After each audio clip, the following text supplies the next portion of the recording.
ಎಲ್ಲ ನನ್ನ ಆತ್ಮೀಯ ಕವಿ ಮನಸ್ಸುಗಳಿಗೆ ನಮಸ್ಕಾರ.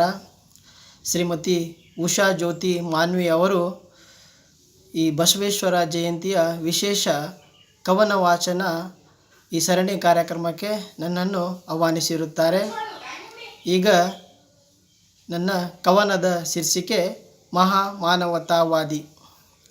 ಬಸವ ಎನ್ನಲು ಬದುಕು ಪಾವನವಾಗುವುದು, ಬಸವ ಎನ್ನಲು ಬದುಕು ಪಾವನವಾಗುವುದು, ವಚನಾಮೃತ ಸವಿಯಲು ಸಗ್ಗದ ನೆನಪಾಗುವುದು, ಕಾಯಕ ತತ್ವ ಜಗಕ್ಕೆ ದಾರಿದೀಪವಾಗಿಹುದು, ಕಾಯಕ ತತ್ವ ಜಗಕ್ಕೆ ದಾರಿದೀಪವಾಗಿಹುದು. 12ನೇ ಶತಮಾನದ ತತ್ವಜ್ಞಾನಿ, ಬಿಜ್ಜಳ ಅರಸನ ಆಸ್ಥಾನ ಮಂತ್ರಿ, ಕೂಡಲ ಸಂಗಮ ದೇವ ಅಂಕಿತದಿ ಜಗಜ್ಯೋತಿ ಎನಿಸಿಕೊಂಡೆ, ಕೂಡಲ ಸಂಗಮ ದೇವ ಅಂಕಿತದಿ ಜಗಜ್ಯೋತಿ ಎನಿಸಿಕೊಂಡೆ. ಆಲಸಿ ಜೀವನ ಸಲ್ಲ, ಸುಳ್ಳು ವಂಚನೆ ಕೊಲೆ ಸುಲಿಗೆ ಪ್ರಾಣಿ ಬಲಿ ಪರಧನ ಹರಣ ಪರಸ್ತ್ರೀ ವ್ಯಾಮೋಹಗಳ ದರಿದ್ರವ ತೊಲಗಿಸಿ ಕ್ರಾಂತಿ ಯೋಗಿಯಾದೆ, ಕ್ರಾಂತಿ ಯೋಗಿಯಾದೆ.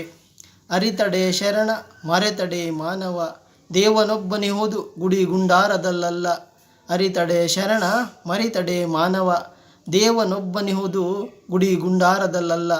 ದೇವರ ಕುರುಹು ಇಷ್ಟಲಿಂಗವೆಂದು, ದೇವರ ಕುರುಹು ಇಷ್ಟಲಿಂಗವೆಂದು ಮಾನವನೊಳು ಕಂಡು ಭಕ್ತಿ ಭಂಡಾರಿಯಾದೆ, ಮಾನವನೊಳು ಕಂಡು ಭಕ್ತಿ ಭಂಡಾರಿಯಾದೆ.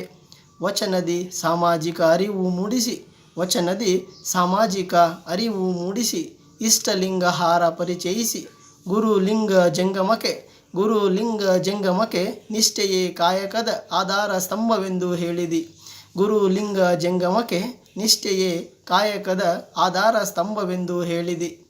ಈ ನಿನ್ನ ಮಾರ್ಗದಲ್ಲಿ ನಾವು ಮುಂದೆ ನಡೆಯಬೇಕಿದೆ, ಈ ನಿನ್ನ ಮಾರ್ಗದಲ್ಲೇ ನಾವು ಮುಂದೆ ನಡೆಯಬೇಕಿದೆ. ಧನ್ಯವಾದಗಳು.